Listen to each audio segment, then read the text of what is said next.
Okay, welcome once again. Are we all having a good time? Yes. The study of the Bible is wonderful. It's better than real food. Well, it is real food. Let me put it that way. It's better than material, physical food that we partake of. At least I enjoy it more. We're going to study now principle number 8 in our syllabus. We are on page 22 of our syllabus.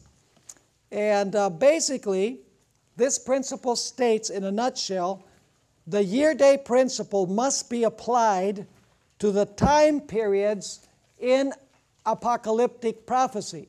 When I say apocalyptic prophecy, I'm referring primarily to the books of Daniel and Revelation. And you have the handout.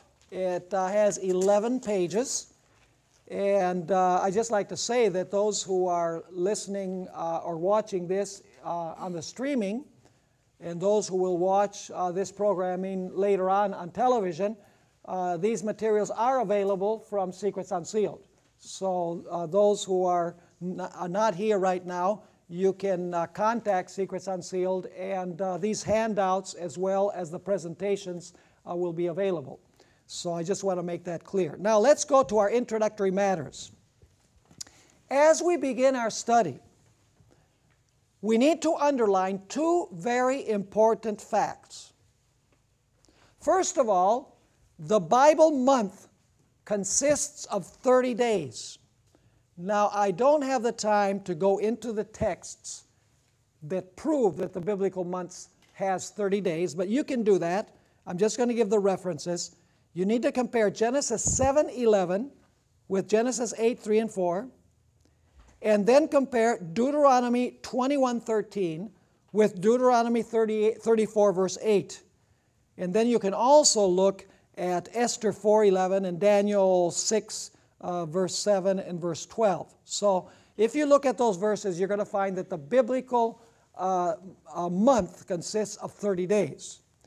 Also, the Bible year consists of 12 months.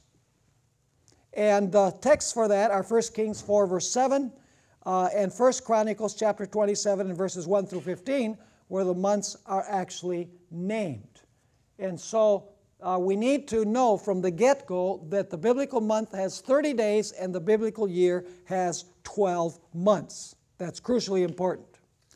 The year-day principle basically means that when the time periods are used in the context of apocalyptic events, that's primarily Daniel and Revelation, which occur between the year 34 and the second coming of Christ, they are to be understood by applying the principle that one literal calendar day is equivalent to one literal calendar year. This is known as the year-day principle, or the day-year principle, day for a year. The preterist and futurist schools, which we've taken a look at already, adamantly deny the year-day principle. Most preterists interpret the little horn of Daniel 7, as well as the little horn of Daniel chapter 8, as a nasty individual called Antiochus Epiphanes, who ruled from 171 BC to 164 BC.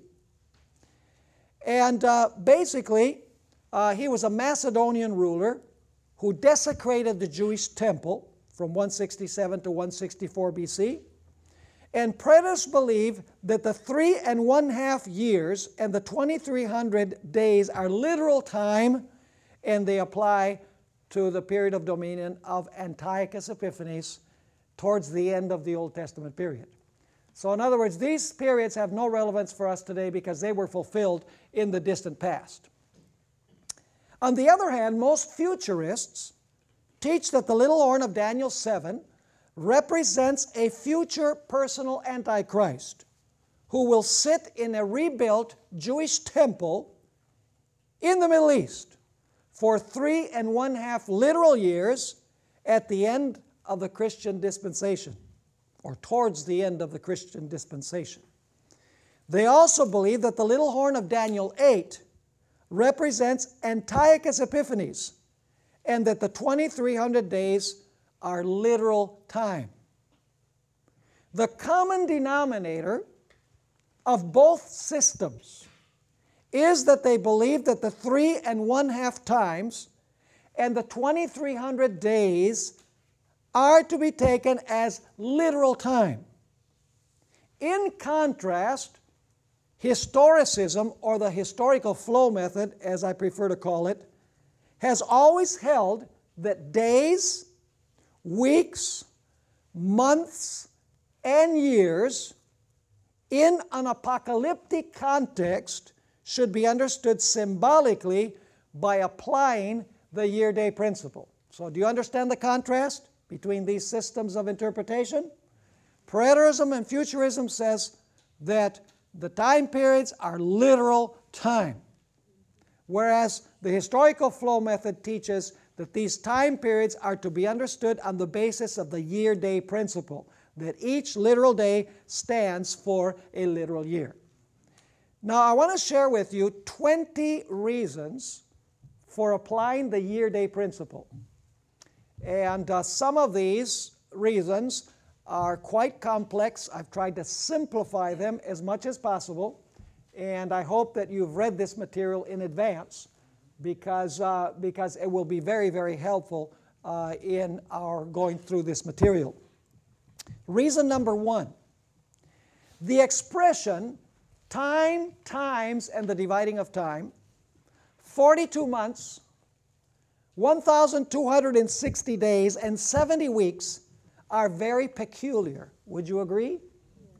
They could have been expressed in literal language, but instead they are given a symbolic flavor. Notice, for example, that Luke 4:25 and James 5:17 refer to the period when there was no rain in the days of Elijah as 3 years and 6 months. This is the normal way of expressing time. Isn't it? 3 years and 6 months, or 3.5 years? That's the normal way. But the apocalyptic passages do not use the normal way of expressing time. They use peculiar expressions. It is significant that every measurement of calendar time in prophecy is given a symbolic flavor. Hour, Revelation 17:12 and 9:13. Day, Revelation 12 verse 6. Week, Daniel 9:24 to 27. Month, Revelation 13 verse 5. And year, Daniel 7:25. Do you notice that all of the measurements of time use this principle? It is also significant that non-apocalyptic prophecies, that is prophecies, classical prophecies and typological prophecies, express time in literal language. Like, for example, 70 years of Babylonian captivity, 400 years that Israel would spend in Egypt, 120 years at the time of the flood. So when you're dealing with literal persons performing literal actions, you have literal time periods. Does that make sense? Yes. Reason number 2. The symbolic time periods are always found within the context of apocalyptic passages where symbols predominate. Are you understanding this point? In other words, the time periods are used with a host of other symbols in the same context. For example, the 3 1/2 times are found in the context of 4 symbolic beasts, a symbolic sea, symbolic winds, symbolic clouds, symbolic horns, and a symbolic little horn. So would you expect the time period to be symbolic? Of course. Similarly, the 1,260 days are found in the context where a symbolic woman clothed with a symbolic sun stands on a symbolic moon with 12 symbolic stars on her head. She is persecuted by a symbolic dragon who has 7 symbolic heads, 10 symbolic horns, and who casts a third of the symbolic stars to the earth.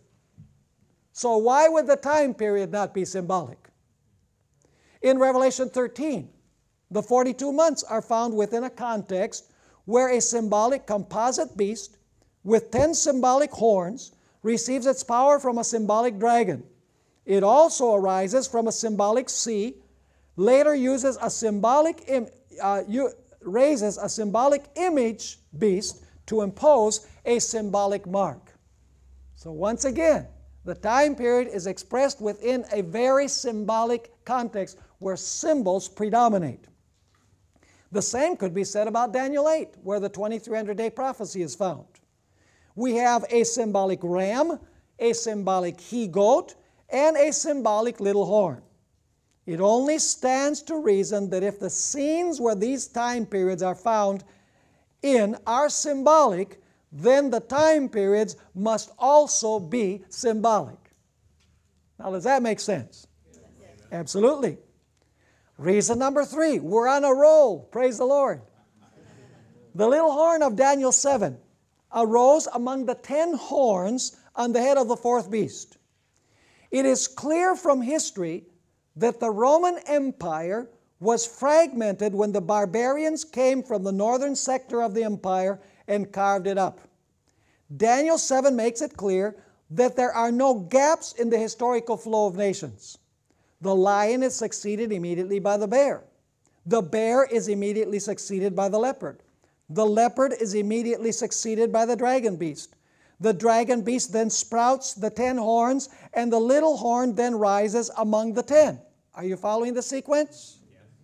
Now, if the little horn arose among the 10, and the 10 were complete in 476 AD, and the little horn ruled until the judgment,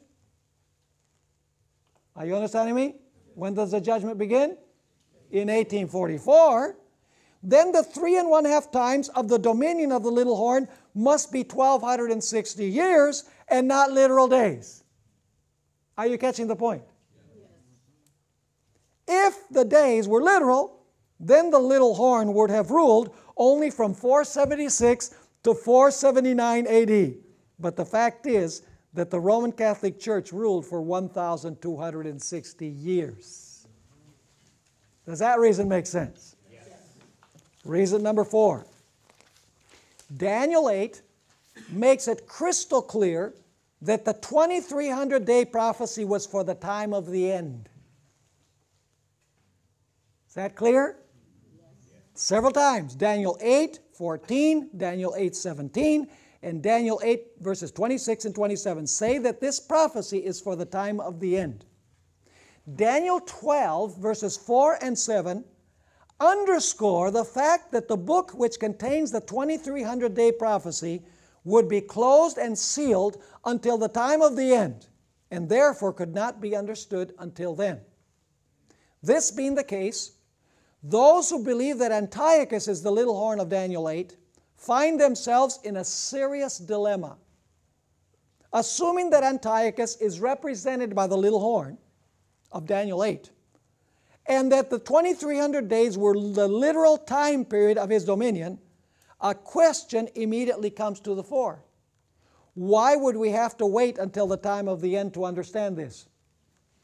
Are you following me? Because it says this aspect of the 2300 days could not be understood until the time of the end. But if it was fulfilled by Antiochus Epiphanes, why would we have to wait till the time of the end to understand it? You could have understood it already. Now, continuing.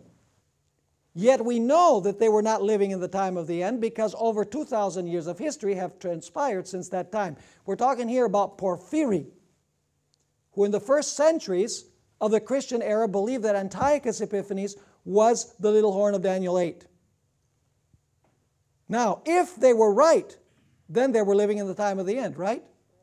If Porphyry is right and the little horn represents Antiochus Epiphanes, then they were living in the time of the end because this prophecy is for the time of the end. Now the next paragraph. The simple reality is that Antiochus did not fulfill the little horn prophecy. Josephus and others mistakenly identified Antiochus as the fulfillment. They could not have comprehended the little horn prophecy because they did not live in the time of the end. Are you understanding this point? Very important point. If the prophecy, folks, is for the time of the end, the 2300-day prophecy is for the time of the end, then Antiochus Epiphanes could not have fulfilled it, because you would have understood that it was fulfilled in his time. So we continue. Josephus and others mistakenly identified Antiochus as the fulfillment. They could not have comprehended the little horn prophecy because they did not live in the time of the end. It is clear that this prophecy was not present truth in the days of Daniel or of Josephus or even of Martin Luther. None of these men lived in the time of the end, and therefore none of them could understand this prophecy. It became present truth when the prophecy was fulfilled in 1844. What was the central verse that was used by the Millerite movement? Unto 2300 days and the sanctuary shall be cleansed. Is that the time when this prophecy was understood?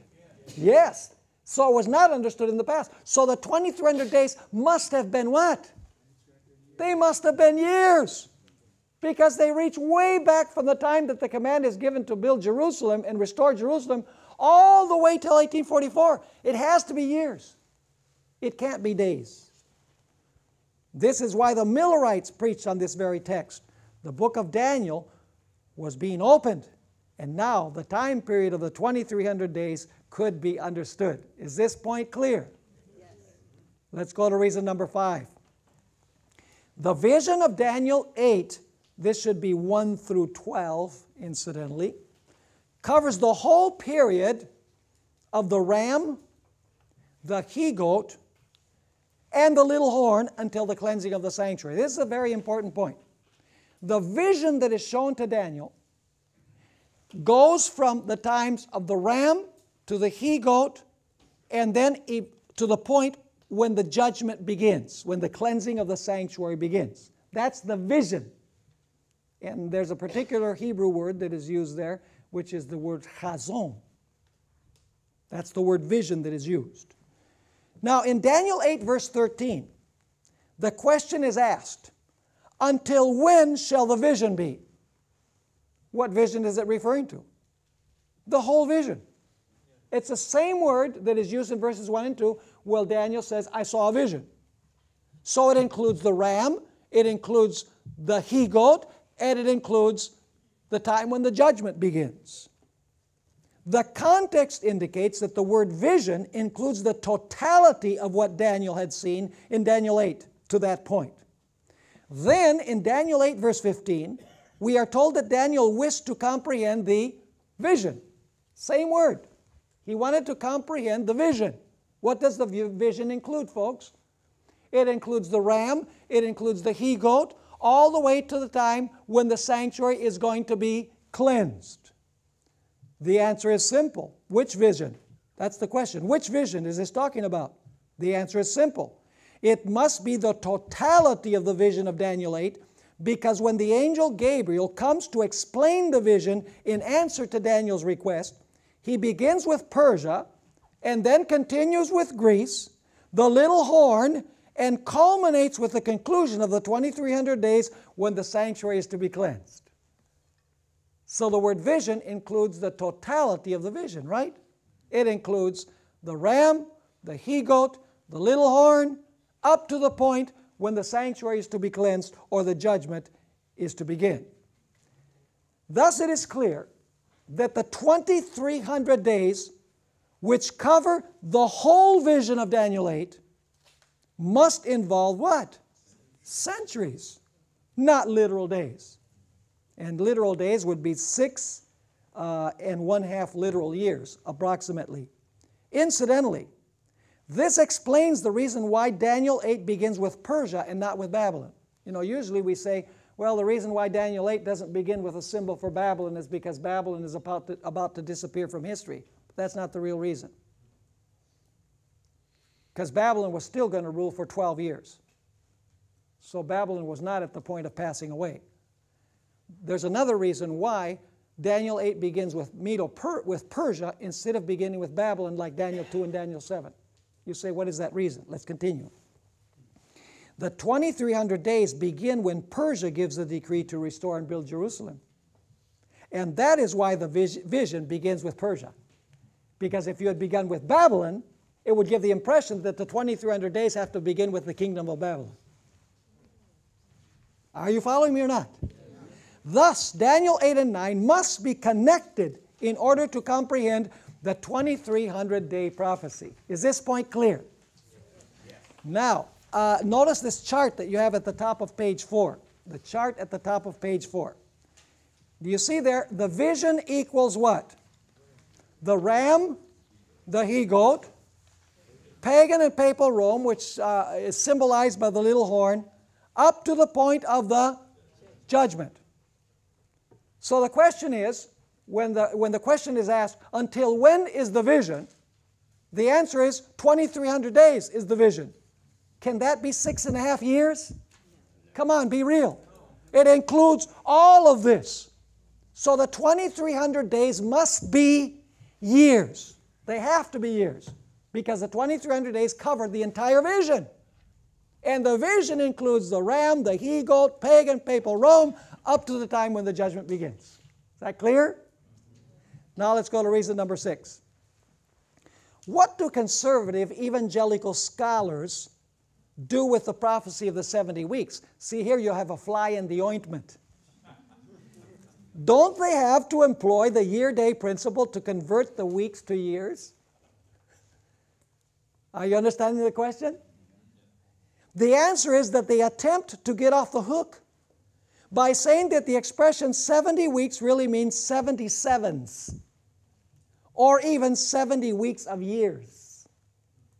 In this way, they get rid of the year-day principle. This they must do because if they employed the year-day principle for the 70 weeks, they would have to employ it for the other prophetic periods in order to be consistent. Let us now look at a few facts about the word translated week here in Daniel 9. Is it true that 70 weeks is 77s or 70 weeks of years? Is that really what it means? So that you don't have to apply the year-day principle? That's not what it means at all. Let's notice the evidence. Is it true that the Hebrew word Shabuah, which is week, should be translated sevens or weeks of years? This word is used a total of 19 times in the Hebrew Scriptures, the word Shabuah, which is week. And in every single instance, it refers to a literal week of 7 days. And you have all of the references there. I put them in parentheses for you. Evangelicals frequently use Daniel 10, 2 and 3 as an argument for translating the word Shabuah as weeks of years. They point out, and this is an important point, they point out that in these verses, the word weeks is qualified by the word days. In other words, weeks of days. Daniel is speaking about his period of fasting. He said, I fasted for 3 weeks of days. That's what it literally says in the Hebrew. So they say, see, if this is weeks of days, then the other one is weeks of years. But there are problems with that interpretation. They then imply that if these are weeks with the qualifier days, then the other weeks without the qualifier days must mean weeks of years. Are you catching their argument? It's pretty crafty, but it don't work. For example, the New International Version translates the word week with 7 or sevens in Daniel 9, 24 to 27, but then translates the very same word as weeks in Daniel 10, verses 2 and 3. Isn't that interesting? The problem with such an explanation is that it ignores the meaning of the Hebrew idiom, weeks of days. What is meant by Daniel when he says that he fasted for 3 weeks of days? Let's notice. When the word week in Hebrew is qualified by the word days, it simply means full weeks. 3 full weeks when it says weeks of days. Notice the following examples. In Genesis 19, 29, 14, and Numbers 11, 20, and 21, and Judges 19, verse 2, the Hebrew literally reads, month of days. Is there a month that does not consist of days? Furthermore, in Genesis 41, verse 1, Leviticus 25, 29, 2 Samuel 13, 23, and 14, 28, The Hebrew literally reads years of days, but the translators have recognized that this means full years, and they translate it that way. Are you understanding the point? But they have to get rid of the year-day principle for the 70 weeks, because if they don't, they say, uh-oh, we've got to apply it to the 2,300 days. We have to apply it to the 1,260 days. They run into trouble. So they have to find a way to explain away the 70 weeks without having to apply the year-day principle. The fundamental reason why futurist and preterist scholars refuse to translate Shavuah in Daniel 9 as weeks is because they would then have to admit, in order to be consistent, that the year-day principle must be applied to the other prophetic periods as well. Furthermore, if they applied the year-day principle to the 70 weeks, they would have to apply it to the 2,300 days, of which the 70 weeks constitute the first part. And this would force them to admit that prophecy was fulfilled in 1844. This would then make them Seventh-day Adventists.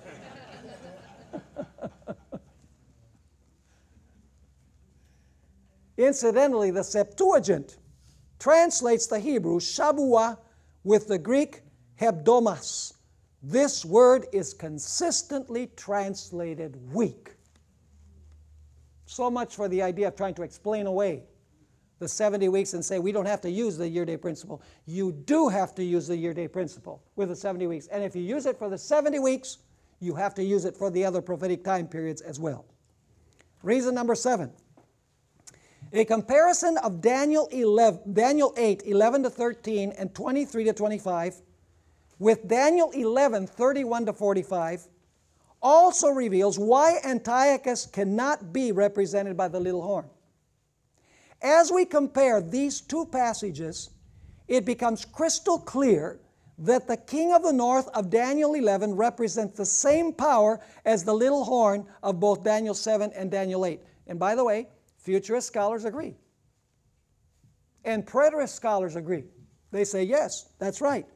The power in Daniel 8, 11 to 13, 23 to 25, and Daniel 11, 31 to 45 represents the same power. Only they believe that it was Antiochus Epiphanes, and some believe that it's a future Antichrist. Now, particularly in Daniel 11, but also in Daniel 7 and 8, it is clear that the king of the north is the last power to rule earth before Christ sets up his everlasting kingdom. You can notice that in Daniel 11, it says, he shall come to his end and none to help him. In other words, the last power to rule on earth is going to be the king of the north. And we also know that it's going to be the little horn, because he's destroyed by the brightness of Christ's coming. Now, this is also true of the little horn of Daniel 8. He is broken without hand, an expression that is used in Daniel 2:34, Daniel 8:25, and 11:45. The little horn, or king of the north, is destroyed by Christ at his coming.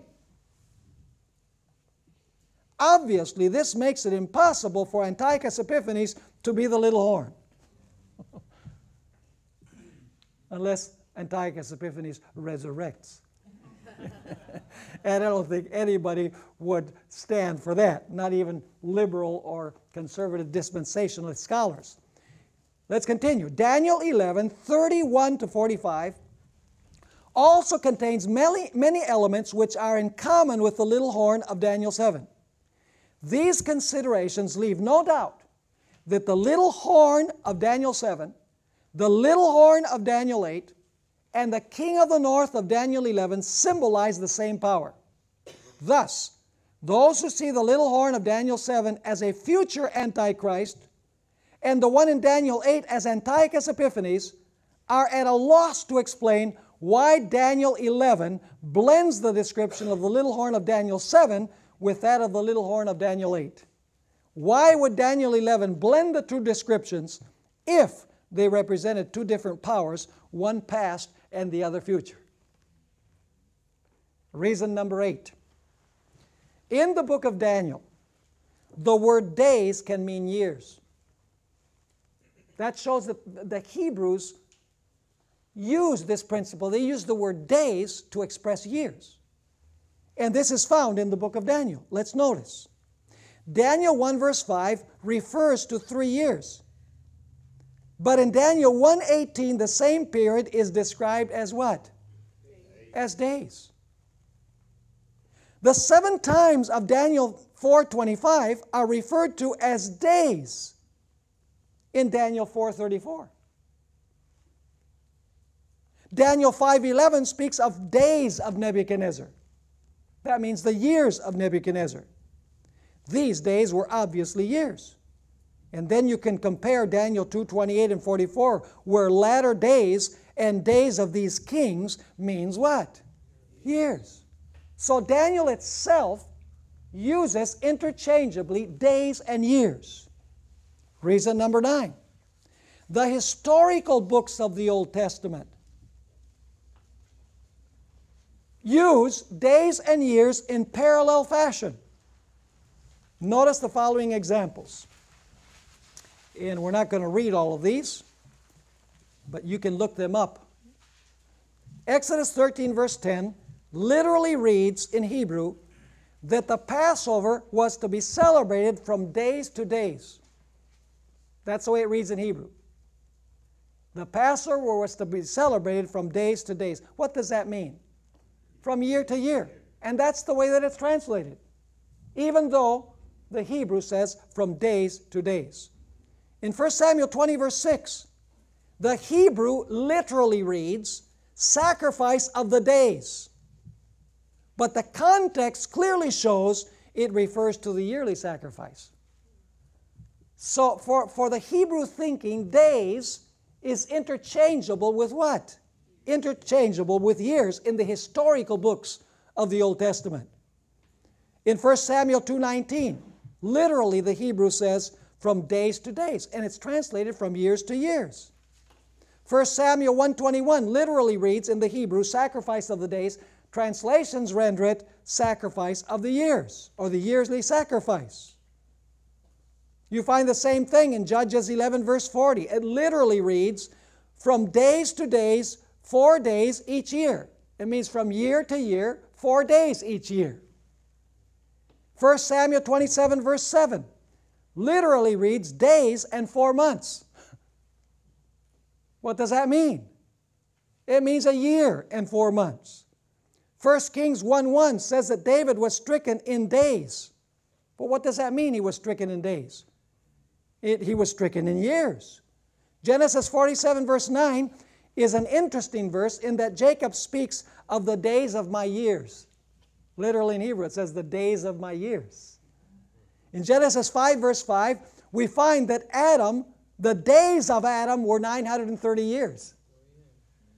And in Genesis 6 verse 3 you have once again days linked with years. It says his days will be 120 years. So is it common in Hebrew way of expressing to use days and years interchangeably? Yes, it was common among the Hebrews to do this. Now let's go to reason number 10. Not only do we find Daniel using days and years in a similar fashion, not only do we find the historical books of the Old Testament also using days and years interchangeably, we also find that in Old Testament Hebrew poetry, days and years are employed in synonymous parallelism. You know what synonymous parallelism is?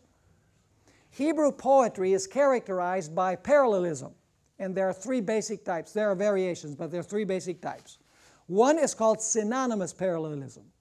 That's where the first line in the verse is repeated in the second line, but in different words. It's parallel to the first line, but different words are used. Then you have antithetical parallelism, which is the first line, the opposite is said in the second line. And then you have what is called synthetic parallelism, which is where the thought of the first line is completed in the second line. Now, a synonymous parallelism is where the first line and the second line are synonymous, but in different words. In Hebrew poetry, you find days and you find years used in synonymous parallelism.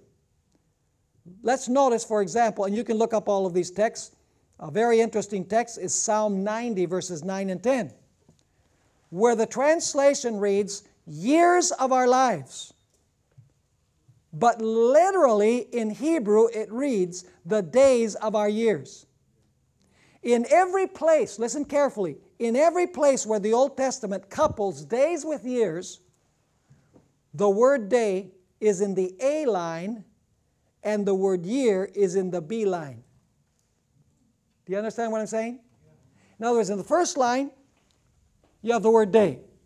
In the second line, which is parallel or synonymous, you have year. In other words, the day is equivalent to what? A year. Just check out these verses. It is so interesting. William Shea, who was my teacher at the seminary, wrote a very interesting book called Selected Studies in Prophetic Interpretation, and on page 69 he says this, and a good share of this material he has in this chapter that he wrote on the year-day principle. He says this, when we come to the occurrence of the word days in time prophecies, therefore, an ancient Semite, you know, understand what he means by an ancient Semite? Someone, yeah, Jew, somebody who has a Semitic background. An ancient Semite whose mind was steeped in this parallelistic type of thought would naturally have made an association of years with the days, found in a symbolic context, just as he naturally would have identified years as the B word that would follow the A word, days, in its occurrence as part of a well-known parallel pair. So you can check out these verses, and you know, I'll mention some of them. Job 10 verse 5, Job 15 verse 20, Job 32 verse 7, Deuteronomy 32 verse 7, and Psalm 77 verse 5. And you know what's interesting is that the first book of the Bible to be written was the book of Job. So very, very early, it was written by Moses in the desert of Midian while he was tending Jethro's sheep, according to the spirit of prophecy. And there are some sections of the book of Job that use such archaic Hebrew language that the Septuagint translators, the translators of the Greek Old Testament, had real struggles in translating that Hebrew to Greek. They leave whole sections untranslated because it was such archaic old Hebrew. And so it's interesting that you have these references from Job where the A line has days and the B line, the parallel line, has years. Days are years. Is that clear? Yes. Reason number 11. The prophetic books also do the same thing. The prophetic books of the Old Testament, days are also used interchangeably with years. For instance, Ezekiel 30 verse 3 refers to the day of the Lord, but Isaiah calls it the year of the Lord. Isaiah 10 verse 3 speaks of the day of visitation, but Jeremiah 11:23 refers to the same event as the year of visitation. Isaiah 34 verse 8 speaks of the year of recompense, but Hosea 9 verse 7 refers to the days of recompense. Do you see that the prophets, for them, days and years had a very close and intimate relationship? Of course, we would not want to leave out the traditional texts which have been used by Seventh-day Adventists to corroborate the year-day principle. In both Numbers 14:34 and Ezekiel 4 verse 6, God Himself employs the year-day principle in the context of prophecy. And if we have time, we'll deal with miniature symbolization. That is a fascinating study. It's a follow-up to this study about the year-day principle. Now let's go to reason number 12. We can also approach this subject from the perspective of the sabbatical and jubilee years. Have you ever heard of the sabbatical year? That's every 7th year was a year of rest, and then every 49th year was a year of rest, followed by the jubilee, which was the 50th year. Now, where does this pattern come from? The pattern of the sabbatical year and the jubilee. Where does that come from? It comes from the weekly cycle of days. That's the pattern. Let's follow this. It is obvious that the weekly Sabbath is the foundation for both of these. That is to say, the 7th day of the week becomes symbolic of the 7th year, and the 49th day becomes symbolic of the 49th year. Leviticus 25, 1 through 7 addresses the sabbatical year. This passage contains the earliest biblical use of the year-day principle. it becomes clear when we compare verses 3 and 4 with verse 5 that the weekly cycle is being used as a pattern for the 7-year period. In other words, that each day of the week becomes symbolic of what? A year in the sabbatical year and a year in the Jubilee. Now notice, we have 6 years which are followed by the 7th year. And the 7th year is one of rest.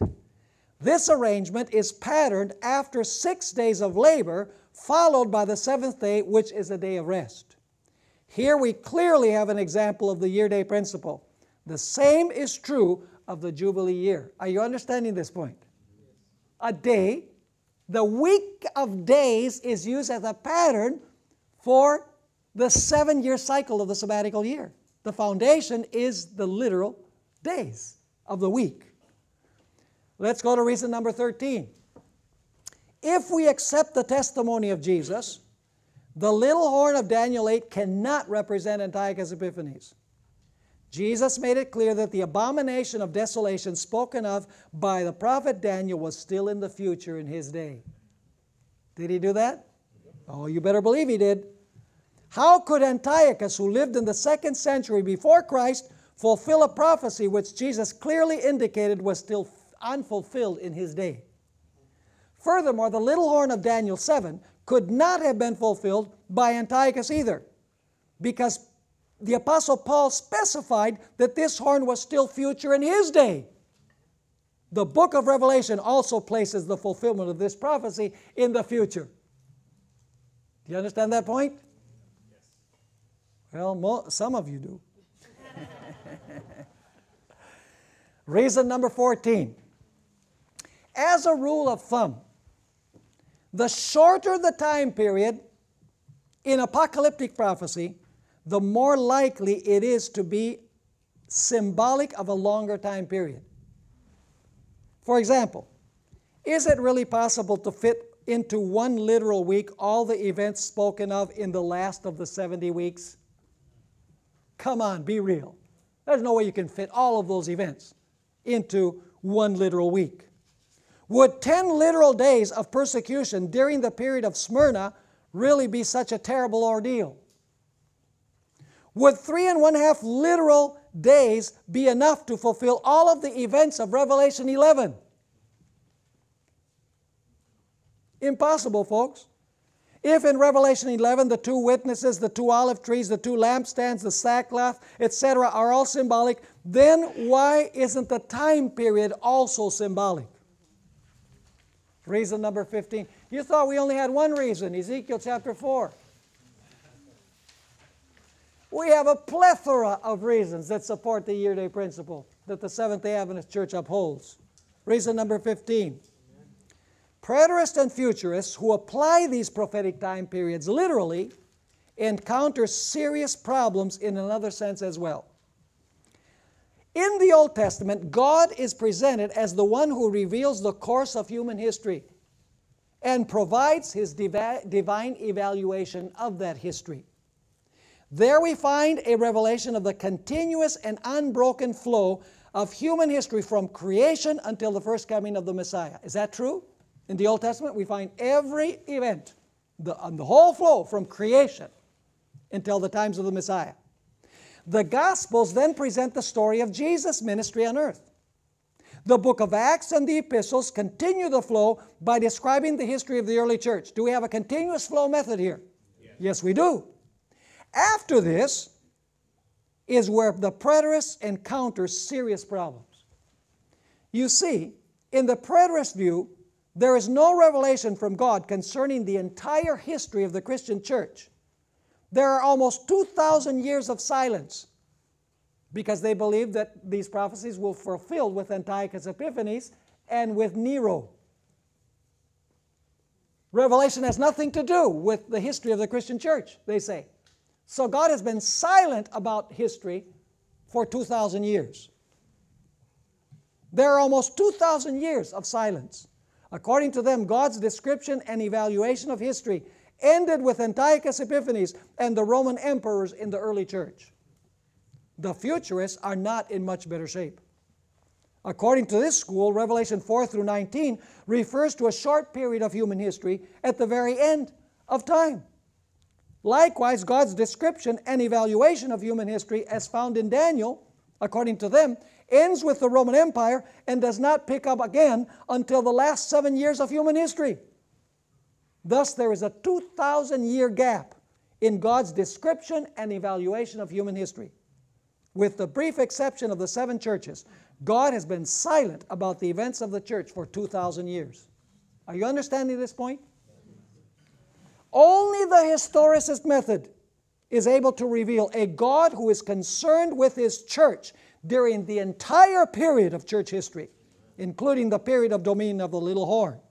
Only historicism is able to show the providential guidance of God in human history and His loving care for His church during the last 2,000 years. God is a God who is engaged. Reason number 16. The Apostle Paul makes it absolutely clear that the man of sin, this is an important reason, was already working in his day. Is that true? Yeah. And yet this man of sin will not be destroyed until Jesus comes. Whoa.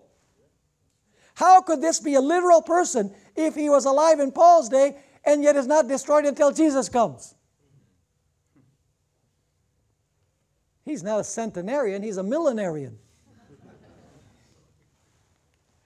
Is this one literal man who has lived over 2,000 years?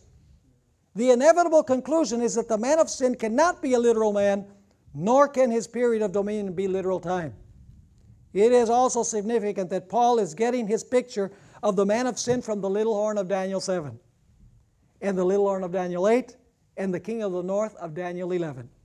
This being the case, the little horn and the king of the north must have ruled for centuries, not for literal days. Reason number 17. The acid test of the year-day principle is whether the events forecasted were fulfilled on schedule. In other words, the pragmatic test of historical fulfillment must be applied to the historicist interpretation of these prophecies. Does the historicist method pass the test?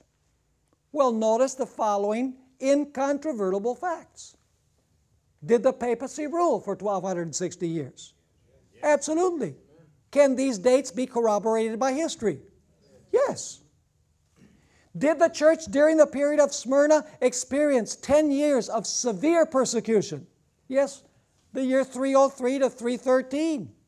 Terrible persecution the church suffered during the emperorship of Diocletian. There you have, during the church of Smyrna, the church that is persecuted by the Roman emperors, you have 10 days that are mentioned in connection with that church. 10 years, 303 to 313. It can be proven. Can it be proved that Jesus came in the year 27 AD to be baptized, and He was baptized? That He died in the middle of the week? And that Stephen was stoned in the year 34? Absolutely. Was this prophecy of the 70 weeks fulfilled? It was. How about the prophecy of the 2,300 days? The Millerites did indeed preach from Daniel 8:14 that the sanctuary was about to be cleansed. And this preaching took place right before the 2,300 years came to an end. Why didn't they preach from some other text? Simply because God wanted to bring to the world's attention that the 2,300 years were about to end and a significant event was about to take place in heaven. The great Second Advent awakening in the 1830s provides powerful evidence that the year-day principle must be applied to Daniel 8 verse 14. Historical fulfillment shows that this is the way to interpret these time prophecies. Finally, the churches were closed and Bibles were forbidden in France during the French Revolution, according to Revelation chapter 11, for about 3.5 years, from March of 1793 to November of 1797. It did happen exactly the way it says in Revelation 11. So the acid test of historical fulfillment shows that these days are not days, that these months are not months, but these days and months are actually what? Years. Reason number 18. I leave this till last because scholars are not always right. Many great Bible scholars, both Seventh-day Adventists and non-Seventh-day Adventists, have understood and taught the year-day principle.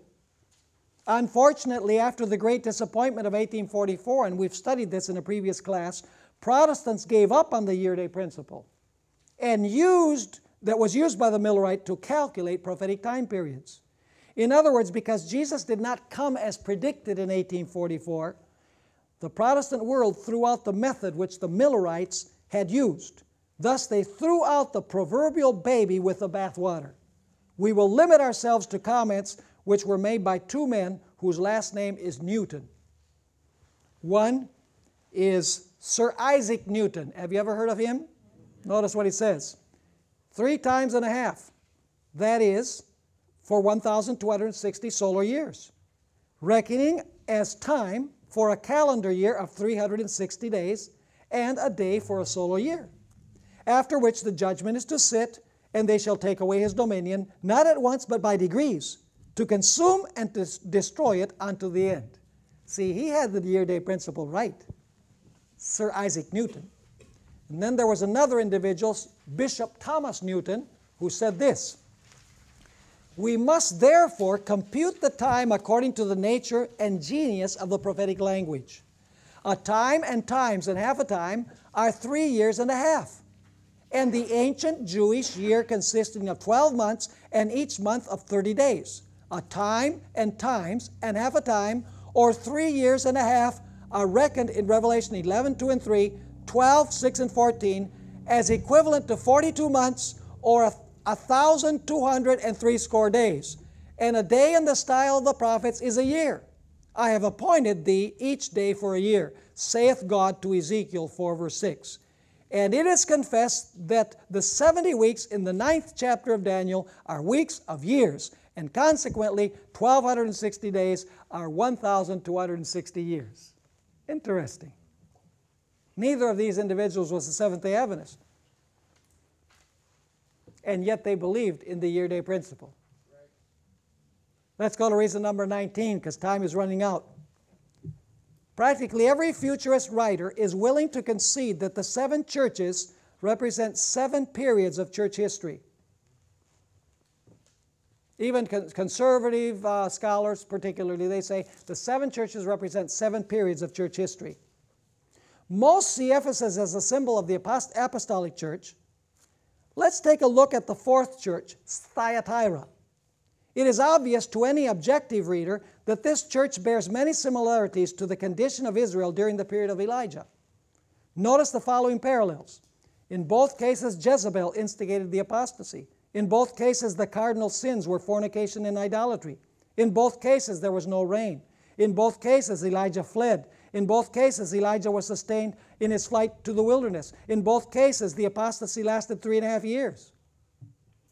Church of Thyatira and the experience of Elijah. These parallels indicate that the church during the period of Thyatira is reliving the story of Elijah. Yet the historical period of the church of Thyatira does not last only 3.5 literal years, not even by the calculations of conservative non-Adventist scholars. Are you understanding my point? If in Revelation 2 Jezebel is not one literal person, Elijah is not one historical person, rain is not literal rain, fornication is not literal fornication, etc., then the 3.5 years are not literal years either. Time and space will now allow us to show that the harlot of Revelation 17 represents the second future stage of this Jezebel period of the church. In the case of literal Old Testament Elijah, now this is interesting.